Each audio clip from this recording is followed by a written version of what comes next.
नमस्कार मित्रांनो, आज भरपूर दिवसांनी व्हिडिओ रेकॉर्डिंग करत आहे. थोडा ऑफिसच्या कामामुळे टाईम भेटला नाही, तर क्षमा असावी. तर आजचा टॉपिक आहे आपला की पॉझिटिव्ह थिंकिंग. लहानपणापासूनच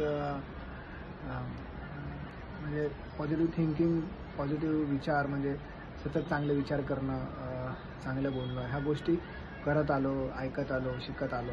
आणि असाच एक प्रसंग म्हणजे सांगतो की आमचा मामा होता, म्हणजे आहे तो आता पण आहे, पण आम्हाला तो लहानपणी म्हणजे मी, माझा भाऊ, माझ्या मामाचा मुलगा, असं आम्हाला तिघांना तो नेहमी फिरायला घेऊन जायचा. म्हणजे तो ॲक्च्युली गाडी चालवायचा म्हणजे मोठ्या कंपनीमध्ये. मग त्याच्याकडे खूप साऱ्या चांगल्या गाड्या असायच्या, म्हणजे मोठ्या मोठ्या गाड्या, मर्सिडीज, BMW. म्हणजे तेव्हा तर त्या गाड्यांची नावं पण आम्हाला माहिती नव्हती, पण आता कळतं की तो त्यावेळी त्या गाड्या चालवायचा.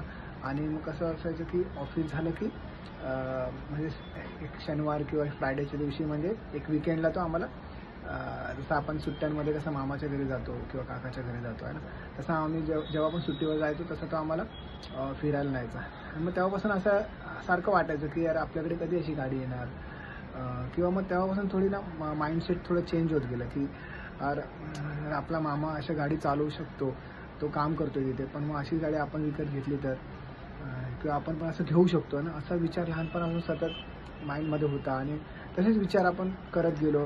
मग त्यानुसार कसं झालं की पॉझिटिव्ह थिंकिंग होत गेली. मग हे करण्यासाठी आपल्याला काय केलं पाहिजे, मग तसे विचार एक एक, म्हणजे जसं आपण बोलतो कनेक्टिंग डॉट्स. आयफोन ह्याच्यावरच, जे आयफोन किंवा आयपॅड जे बनलं आहे ह्याच लॉजिकवर बनलेलं आहे, बरोबर. तर connecting dots, everything is connecting dots.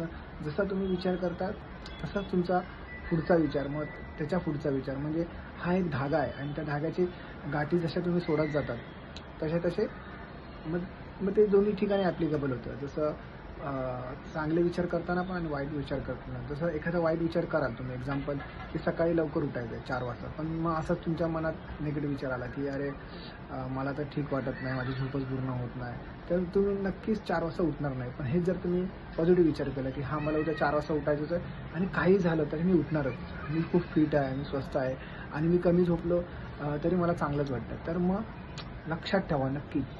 आणि हे करून बघा, जर नसेल तुम्हाला, जर ह्याच्यावर विश्वास नसेल तर एवढी पॉवरफुल गोष्ट आहे ना ही, की पॉझिटिव्ह विचार करणं, की ह्याच्यामुळे तुमचं आयुष्य म्हणजे असं एका झटक्यात बदलून जाईल.